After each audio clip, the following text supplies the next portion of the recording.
Attorney Michael Poa, hinangaan ng marami dahil walang kodigo sa pagharap sa impeachment trial ni Vice President Sara Duterte. Samantalang si Diokno ay may nakahandang script. Kinumpirma ni Attorney Michael Poa sa isang press conference na hindi siya gumagamit ng notes o script sa kanyang oral arguments sa Day 6 ng impeachment trial ni Vice President Sara Duterte noong Hulyo 15, taong kasalukuyan. Ayon pa kay Poa, personal preference niya ang magsalita ng walang binabasa dahil nadidistract siya kapag umaasa sa nakahandang kopya. Samantala, si Representative Diokno na nanguna sa panig ng prosecution ay gumamit ng nakahandang outline o script sa pagpresenta ng kanilang legal na argumento at doon na lamang umaasa sa lahat ng kanyang sinasabi.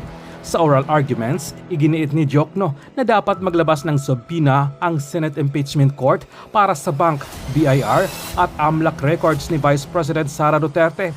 Anya, the truth is not confidential at may kapangyarihan ang impeachment court na hingin ang mga naturang dokumento, kabilang na ang mga exception sa bank secrecy law. Tumugon naman si Poa na ang impeachment ay hindi isang magic wand na maaaring gamitin upang gawing legal ang isang illegal na hakbang. Iginiit din niyang may mahigpit na limitasyon ang Anti-Money Laundering Act at Tax Code sa paglabas ng mga record at inilarawan ang kahilingan ng prosecution bilang isang fishing expedition. Tax records at AMLA reports kaugnay ni VP Sara at ng kanyang asawa. Sa ganitong paraan, Your Honors, madedesisyonan ninyo ang kaso base sa buong katotohanan. The truth, the whole truth, and nothing but the truth para sa interes at kapakanan ng sambayanang Pilipino. Before I close, if Your Honors, please, if I have whatever time I have left, may I request that it be credited to my rebuttal. Maraming salamat po. We will try to do that, Your Honor. You have 1 minute and 39 seconds. And if at all we do so, we shall equally credited to the rebuttal, if any, of the counsel for respondents. Thank you, Your Honor. Attorney Poa, if you're ready, you may proceed with your oral arguments on the twin motions filed by the prosecutors. You may proceed, sir, when you're ready. Thank you, Your Honor. You have 15 minutes. Mr. Presiding Officer, Honorable Senator Judges, magandang hapon po sa inyong lahat. The issue before the impeachment court today is not whether you possess the power to issue a subpoena. The real issue is whether such power may be exercised in a manner that disregards due process and compels the production of documents and information beyond what is allowed by law. Your Honors, jurisprudence provides that for a subpoena to be valid, it must comply with twin requirements of 1, definiteness, and 2, relevance.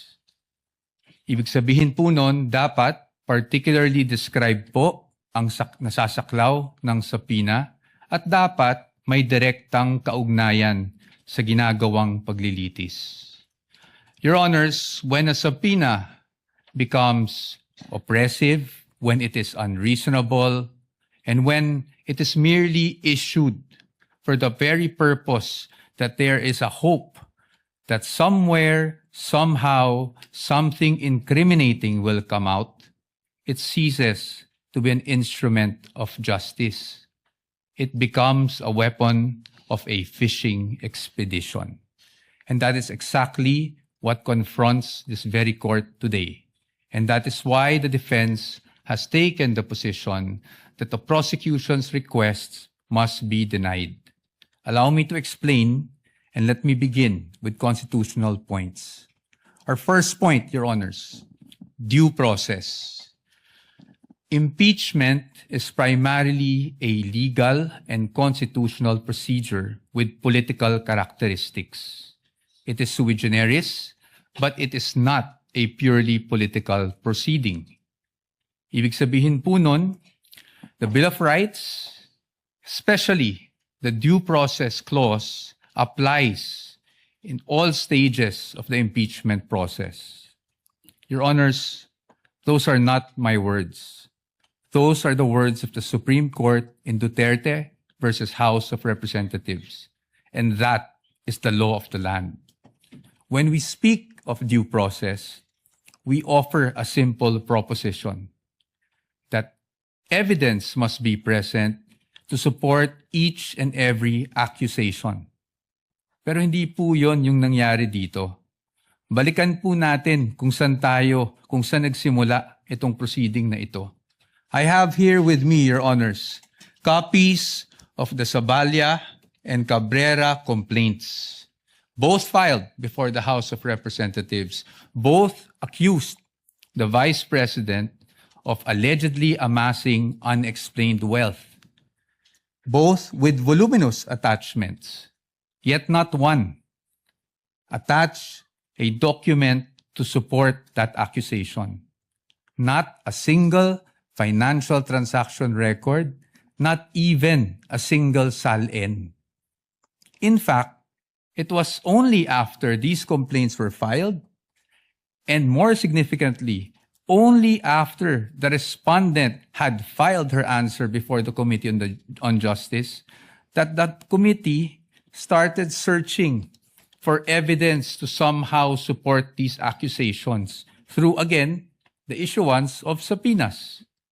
Your Honors, we objected then, and we are still objecting now, because with all due respect, the position of the defense is that is the very definition of a fishing expedition. Your Honors, in our legal system, it is not permitted to accuse now and then just look for proof later on. That is not how due process works. Hindi po dapat natin pinapayagan yan. Moving on to my second point, Your Honors. Let's talk about relevance. It is our position that the requests of the prosecution are in fact fatally overbroad. Bakit po fatally overbroad? An impeachable offense is an act or omission committed while the public official is occupying an impeachable office, not before being elected or appointed to such position. Again, Your Honors, those are not my words. Those are the words of the Supreme Court in Duterte versus the House of Representatives. That is controlling, and that is the law of the land. Yet here, Your Honor, today, the prosecution is requesting for documents spanning almost 2 decades, almost 20 years, dating as far back as 2007. Your Honors, it is a fact na noong 2007, ang respondent ay vice mayor pa lamang. Definitely not an impeachable office, Your Honors. How is that relevant? It is the position of the defense that it is not. In fact, what that is an unlimited search throughout a person's financial history. That should not be allowed. Your Honors, if a subpoena is not narrowly tailored, it is oppressive. For these reasons alone, we are of the position that the request should already be dismissed. Nonetheless, if the impeachment court were to extend its utmost liberality, which the prosecution have asked for in their memorandum, we'd like to point out, Your Honors, that Congress itself, the Senate and the House of Representatives, enacted laws that specifically prohibit the disclosure of this information that the prosecution is asking for now.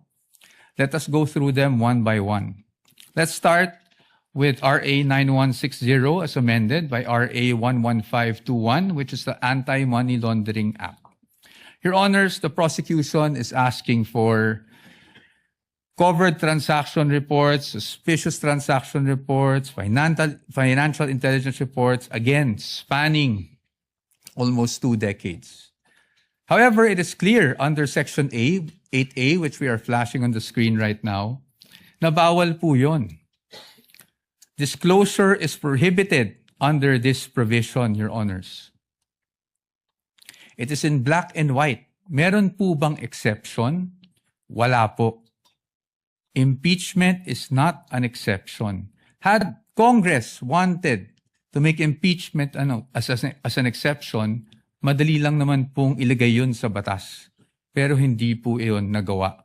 Now, in fact, I also have here copies of the Financial Intelligence Report and another report from the AMLAC, the Information Management Analysis Group, which were already marked as exhibits, Your Honor. And it's in the records of the court. No? Exhibit D2-8-P1, where it says specifically that it should not be the information should not be used as evidence in formal proceedings, Your Honors. Clearly, Your Honors, to compel AMLAC officials to disclose such information would be to compel them to violate the law. Let's move on now to the tax records, Your Honors. Prosecution is asking for tax records, so let's look at the tax code. Section 270 of which criminalizes disclosure of taxpayers' information. Meron po bang exception sa batas na ito? Meron po, but it is limited. Kasama po bang impeachment? Hindi po. That is very clear. Again, Congress wanted to put an exception for impeachment. They could have easily done so, but they did not. Now, Your Honors, let's go to Bank Secrecy Law, RA 1405. The state policy has always been to favor the secrecy of bank deposits, Your Honors. Dito, while we recognize that impeachment is in fact an exception, Your Honors, we submit that this exception is not automatic. Meaning, hindi porket may exception for impeachment, pwede na kaagad natin buksan ang lahat ng bank records na hinihingi ng prosecution. Why? Because, Your Honor, this exception does not dispense with constitutional safeguards. It does not abolish the right to due process. So dapat po, meron pa rin tayong basihan.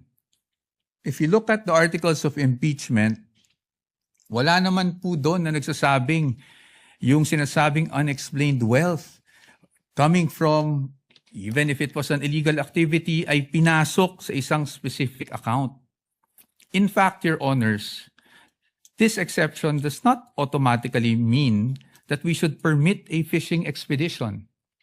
Yun nga pong mga bank account numbers na nakaspecify sa request for the issuance pa subpoena, ang aming posisyon po dyan, yan po ay nakalap doon sa illegal disclosure, with all due respect, na ginawa ng AMLAC before the Committee on Justice. And then, Your Honors, they're also asking for the bank records of the spouse. Your Honor, the spouse is not an impeachable officer. And therefore, the spouse is not covered by this exception. Again, Your Honors, we should not allow this. In closing, Your Honors, the prosecution has repeatedly invoked accountability. Your Honors, we agree with them. No one is above the law. But in the same manner, no one must fall below or be outside the protection of the law. Impeachment is indeed a powerful constitutional tool. But Your Honors, impeachment is not a magic word or a magic wand that one can just wave to transform an illegal act into a legal act, to transform unlawful access to lawful access. That is not what the Constitution contemplates. That is not what the laws enacted by Congress contemplate. And that is not something that the Honorable Impeachment Court should allow. We submit, Your Honors. Thank you very much. The gentleman still has 2 minutes and 48 seconds, which we shall credit, similar to the request of the prosecutor, to your rebuttal should you desire to use it, counsel for the respondent, Attorney Paul. Thank you, Your Honor. Counsel, for the sunod na araw, linggo at buwan ay ang katotohanan at ang layunin ay makamit ang pananagutan. Confidentiality, Your Honor, should not be the prevailing principle in this proceeding. Hindi po confidential ang katotohanan. Maraming salamat po. Thank you, Representative, the Honorable Chel Jokno. Attorney Poa, counsel for respondent, is recognized for his rebuttal. Sir, you have 13 minutes. Thank you, sir. I will not take up the entire time to expedite matters. Your Honors, I respect, of course, the arguments put forth by the distinguished opposing counsel. But when it comes to due process, Your Honors, I think it's beyond debate, no? That due process must be observed in every stage of the proceedings. And aside from that, due process requires, Your Honor, that we also respect the protections afforded by law on the respondent. Your Honors, ang sabi po ng ating distinguished opposing counsels, obiter lang daw po yung sinabi ng Supreme Court. But Your Honors, nung sinabi ng Supreme Court sa Duterte versus House of Representatives na ang impeachable offense is an act or omission that is committed by a public officer while occupying an impeachable office, hindi naman po siguro pwede doon lang sa yung one-third mode gamitin yung ganong definition, pero pagdating po sa ibang mode ay hindi na po applicable yung ganong definition. Your Honors, in fact, in that decision, which I failed to mention earlier, sinabi rin po that the acts or omissions must be done in relation to the office. Kasi yun nga po ang purpose ng impeachment. Next, Your Honors, yung sinasabi na dapat kahit na may mga prohibition sa batas, pwede pa rin nating masapina para ma-examine. Your Honors, it is the wisdom of Congress kaya po may ganung mga prohibitions against disclosure under the law. Kung papayagan po natin that a court process, even an impeachment court, can issue a subpoena to thwart those provisions, it's as if, Your Honor, we are doing judicial legislation here because a judicial issuance can easily repeal for the time being that provision or at least suspend, Your Honor. Maybe not repeal. Properly, the proper word might be suspend that provision of law. I've never heard about that, Your Honors. And then, lastly, Your Honors, parati nating sinasabi rin, no? Two points. Yung nabanggit na Section 71. I agree po under the tax code that Section 71 provides that if the President orders, then nawawala na po yung confidentiality. However, Your Honors, even given that there's an order from the President, I think we should still think about the relevance. Para saan ba ine-examine yung mga dokumento? Hindi ba para sa impeachment proceeding? Hindi po namin sinasabi na kung sakaling nagkamali man ang Vice Presidente, kung sakaling may paglabag man sa batas ang Vice Presidente noon, ay hindi na pwedeng maparusahan.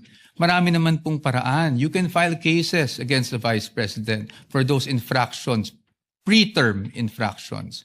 Pero pag impeachment po ang pinag-uusapan, we are limited to what impeachable offenses are. And again, the Supreme Court is clear about that. Your Honors, there's also a repeated citation of the Corona case. But we would just like to point out that the Corona case was tried, decided upon way before Duterte versus HOR. And Your Honors, since it was decided before Duterte versus HOR, the Supreme Court was fully cognizant of what happened in the Corona trial. And yet, Your Honors, they imposed these guidelines. In fact, the line itself in the Duterte versus HOR is we clarify, I quote, we clarify the constitutional requirements of impeachment. At kasama doon yung nabanggit namin kanina on what constitutes an impeachable offense. And that is very clear. Marahil, sinasabi natin na yon ay isang obiter, pero Your Honors, paano po magiging obiter yon? Kung yun mismo ang itinakbo ng desisyon. The fact that the one-year bar was triggered was only the effect of not abiding by the due process clause of the Constitution. And lastly, again, Your Honors, we do not disagree with the prosecution in terms of accountability. Again, no one is above the law, but no one should also be deprived of the protection given by law, Your Honors. Thank you. Bago mag-recess ang mga senator judges para mag-usap sa caucus, nais kong sambitin sa record na binabati ko ang magkabilang panig, partikular si Congressman the Honorable Shell Jokno, ganyan din si Attorney Poa, sa isang mahinahon, malumanay, maginoo at magalang na diskurso at debate kaugnay sa may tuturing nating kontrobersyal na isyong ito. At inaasahan ko, yan din ang magaganap sa caucus at sa aming pagbabalik matapos nito. Senator Judge Alan Cayetano is recognized. Thank you, Presiding Officer. Very eloquently said. Before we go to our favorite subject, recess, the prosecutor was going to say something about Monday witness. Can we hear that? Because if I don't want to preempt, but can we hear that? Because if they're not going to have witnesses on Monday, I have a proposal. I'm sure they will. They were, in fact, on the verge of announcing it. No, because, Mr. President, this is what I wanted to say.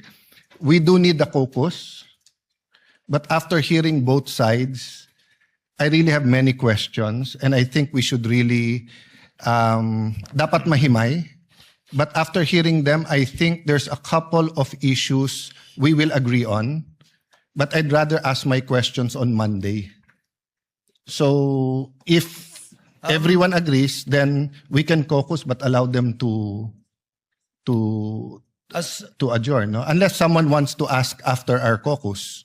We will hear the lead prosecutor. However, Senator Judge Cayetano, it is the predisposition of the presiding officer, given that we don't have any witnesses today, to settle this matter and this issue today. It's the only matter for us to discuss anyway. That's my point, Senator Judge. No, I'm reviewing the rules. Hindi naman tayo tatagal pag per legal issue kasi nakalagay naman not more than 2 minutes. So, meaning for example, for me, issuing the subpoena is not one issue. Whether the subpoena is to the VP or to her husband is two separate issue. Peso account or dollar account is a separate issue. Whether or not the company's accounts, etc., should be subpoena is a different issue. But for me to decide, I want to ask the prosecution and the defense about that. So medyo mahaba-haba talaga. To answer the Senator Judge, we have a precedent, and I think if I remember correctly, it involves the good gentleman himself.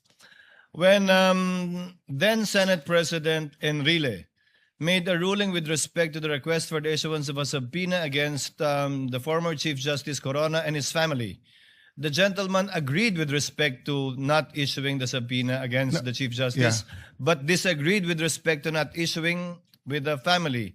No, And I the was ruling of the I was chair- correct there. That was the first. The rules of court says pwede pagka son-in-law, but I was overruled by Senator Exactly. Enrile. I appealed. The body agreed with him. So even if I was correct, I was overruled. But my point is, Mr. Presiding Officer, that was one simple issue. That's why I didn't argue. I'm saying this seems to be like 2 subpoenas. But there are several subject matters, AMLA, etc. And remember, this is Article 2. What's our assumption? August or September pa to iti-take up eh. So I'm just saying, so for example, no, we all agree on the ruling. It benefits one side. We should tell them why we ruled that way so that if they file a motion for reconsideration or they go to the Supreme Court, malinaw din yung ruling natin doon. There are substantive issues here. There are some issues, as eloquently said by Congressman Shell Jokno. Alangan namang bagbago ako ng stand kung pare-pareho yung issue about, let's say, bank account. So, you know my vote on that, di ba? But my vote on Chief Justice Corona doesn't mean it's the same vote if it was on his spouse and the companies that are under his name. I can tell you honestly right now, I don't know what to vote for, what my vote will be. But I do know that these are two important issues. Even the definition of definiteness and the definition of fishing expedition, I want to pursue that with them. With the permission Your of Honor, Senator sir. Judge Allen, can we discuss that in caucus? Yes, In yes.